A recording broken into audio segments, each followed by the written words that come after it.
बेवकूफ गिधा। एक दिन गिधे ने खिड़की में मुंह डालकर मालिक के कमरे में झांका तो देखकर हैरान रह गया कि कुत्ता मजे से खाना खा रहा था और मालिक पास बैठा उसे चमका रहा था।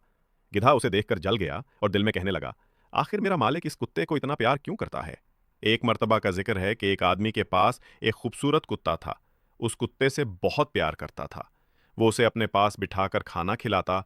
कुत्ता भी हर वक्त उसके पीछे पीछे दम हिलाता फिरता और जहां वो जाता साथ हो लेता। आदमी के पास एक गिधा भी था जो दिन भर बोझ उठाता और रात को अकेला जगह पर पड़ा रहता। एक दिन गिधे ने खिड़की में मुंह डालकर मालिक के कमरे में झांका तो देखकर हैरान रह गया कि कुत्ता मजे से खाना खा रहा था और मालिक पास बैठा उसे चमका रहा था। गिधा उसे देखकर जल गया और दिल में कहने लगा, आखिर मेरा मालिक इस कुत्ते को इतना प्यार क्यों करता है। मैं दिन भर सख्त मेहनत करता हूं और कुत्ता सिर्फ दम हिलाता इधर उधर उछलता कूदता है।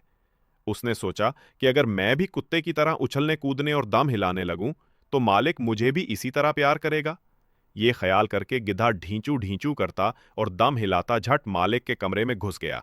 उसने आसमान की तरफ मुंह उठाया, दांत निकाले और ऐसी तेजी से दम हिलाई कि शीशे और कांच के बर्तन मेज पर से और अलमारी से गिरकर टुकड़े टुकड़े हो गए।